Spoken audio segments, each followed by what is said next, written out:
కేంద్రంలో future city JAC ఉపాధ్యక్షుడు కర్ణాటి మనోహర్ ఆధ్వర్యంలో మీడియా సమావేశం నిర్వహించారు. ఈ కార్యక్రమంలో ఫ్యూచర్ సిటీ జేఏసీ అధ్యక్షుడు వత్తుల రఘుపతి మరియు పార్టీలకు అతీతంగా వివిధ గ్రామాల నాయకులు హాజరయ్యారు. ఈ సందర్భంగా వత్తుల రఘుపతి మాట్లాడుతూ మహేశ్వరం మండలంలోని 33 గ్రామాలను ఫ్యూచర్ సిటీ డెవలప్మెంట్ అథారిటీలో కలపాలని ప్రభుత్వాన్ని కోరారు.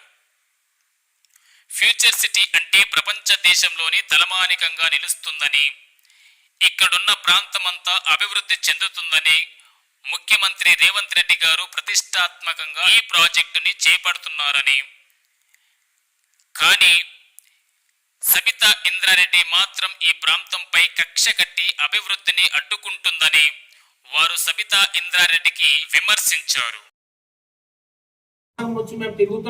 ఎందుకు మీరు ఆలోచిస్తలేరు?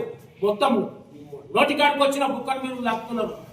మన సీఎం గారు వచ్చి మొత్తం మహేశ్వరం మండలాన్ని జరుపుతామని డిక్లేర్ చేశాక కొంతమంది కావాలని పుల్లలు వేసుకొని ఏమైనా వ్యక్తిగత కక్షలు ఉంటే మనం చూసుకుందాం. కానీ ఫ్యూచర్ సిటీ, ఫ్యూచర్ అంటే ఒక భవిష్యత్తు నగరం.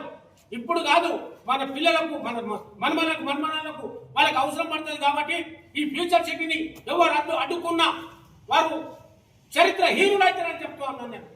ఎందుకంటే ఇప్పుడు మంచిగా అప్పుడు చంద్రబాబు నాయుడు గారు హైటెక్ సిటీ చేసినప్పుడు ఆయన కూడా చాలా మంది ఎక్కరించారు, చాలా మంది అవహేళన చేశారు. ఇప్పుడు కూడా మన ప్రాంతం వాసి, మన నల్లమల్ల పులిబిడ్డ, మన కల్వకుర్తి వాసి, మన కండ్ల ముంగల పెరిగిన బిడ్డ ముఖ్యమంత్రి వర్యులు వారు ఎంతో కష్టపడి నిన్ననే మన ఢిల్లీకి పోయి ఒక మెట్రో లైన్ ఒక అన్ని శాంక్షన్ చేయించుకొని ఒక్కటే రోజులో మొత్తం శాంక్షన్ తెచ్చిండు. అర్థమైందా? మరి ఇప్పుడు ఈ ఫ్యూచర్ సిటీ గురించి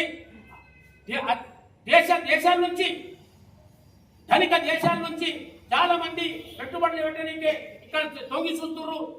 ఇప్పుడు ఏమైతే చెప్తున్నానో, ఏ సర్పంచ్ గాని అనుకూలంగా ఇవ్వకపోతే వాళ్ళు చరిత్ర హీనులైతారని ఈ యొక్క సభాముఖంగా తెలియజేస్తా ఉన్నాను.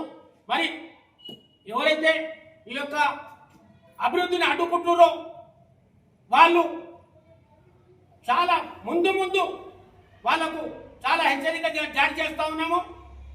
వచ్చిన దాన్ని మీరు పోగొట్టకుండా మా ఫ్యూచర్ సిటీని మహేశ్వరం మండలంలో ఉన్న 33 గ్రామ పంచాయతీలను ఫ్యూచర్ సిటీలో కలపాలని ముక్త కంఠంతో మేమందరము మన జేఏసీ తరఫున కోరుకుంటున్నాం.